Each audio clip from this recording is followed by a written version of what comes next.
দুর্নীতি আপনারা বলছেন একটা কথা যে আওয়ামী লীগ সরকার ভালো ছিল কিনা।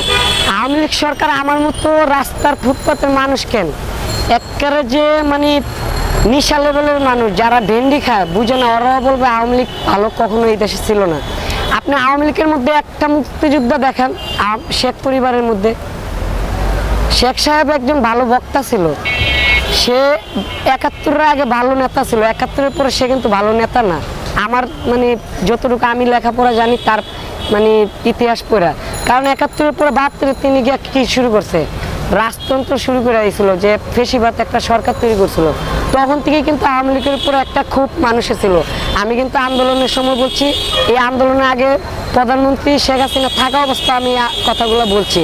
কীভাবে বলছি, ক্রিকেট যুদ্ধ করতে গিয়ে আমি নাজমুল হাসান পাপনের বিরুদ্ধে বলতে গিয়ে অনেক কিছু বলছি, সে কারণে আমি অনেকবার থানায় গ্রেপ্তার হয়েছিলাম, শাহবাগ থানায়। তাই আমি আগেও বলছি, এখন বলি না। কী কারণে? এখন তো স্বৈরাচার শেষ, এই কারণে আমি যাওয়ার পর আর বলি না। কিন্তু আজকে মনটা চাইলো বলতে, আমরা আওয়ামী লীগ বলে একটা মানে এমন একটা পরিস্থিতি তৈরি করে হয়েছিল যে বাংলাদেশে তুমি মুসলমান না আওয়ামী লীগ, মুসলমান হলে তুমি রাজাকার, নাইলে তুমি সরকার বিরোধী, মানে এরকম একটা স্লোগান কিন্তু আওয়ামী লীগ সরকার তুলে হয়েছিল যে তুমি রাজাকার মুসলমান না আওয়ামী লীগ। ভাই তুমি ইসলাম বিরোধীভাবে ডাইরেক্ট কথা বলতে হবে যে তুমি মুসলমান না আওয়ামী লীগ। আজকে কোথায় আওয়ামী লীগ? আজকে আকাশে বাতাসে গানে সুরে কোনো জায়গায় আওয়ামী লীগ নেই। কার কারণে? আপনাদের অত্যাচারের কারণে। এমনভাবে আপনারা শুরু করছিলেন যে এটা ঠিক না।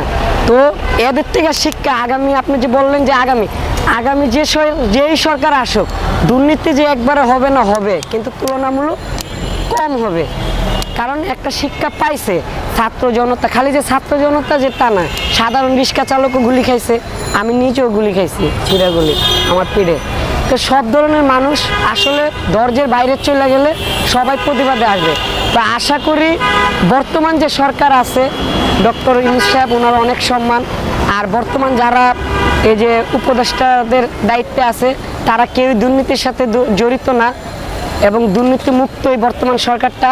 আমি চাই ওরা এমনভাবে এমন একটা সংবিধান কইরা যাবে, যে এমন একটা সংবিধান তৈরি করবে যে আগামী সরকার যেন কোনোভাবেই দুর্নীতি করতে না পারে, এমন একটা আইন প্রয়োগ করার দরকার।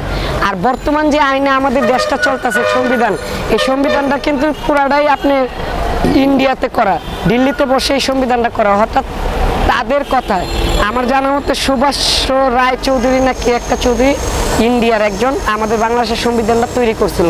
আমি চাই যে এই সরকার থাকাকালীন এই সংবিধানটা মানে ডিসকাউন্ট করে নতুন একটা সংবিধান তৈরি করবে। সেই সংবিধানে একটা ম্যাপ থাকবে যে এক সরকার এইভাবে চলতে হবে, সরকার জনগণের নিয়ন্ত্রণে চলতে হবে।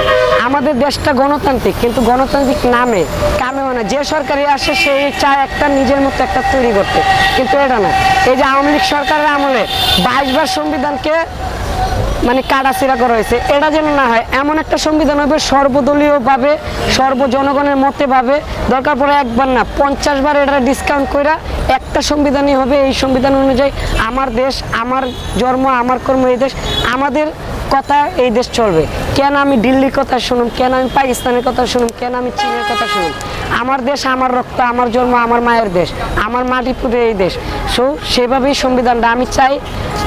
যিনি এখন বর্তমান সরকার আছে, উনি একজন নোবেল বিজয়ী, সারা বিশ্বে ওনার একটা খ্যাতিমান আছে, ওনার সম্মান আছে।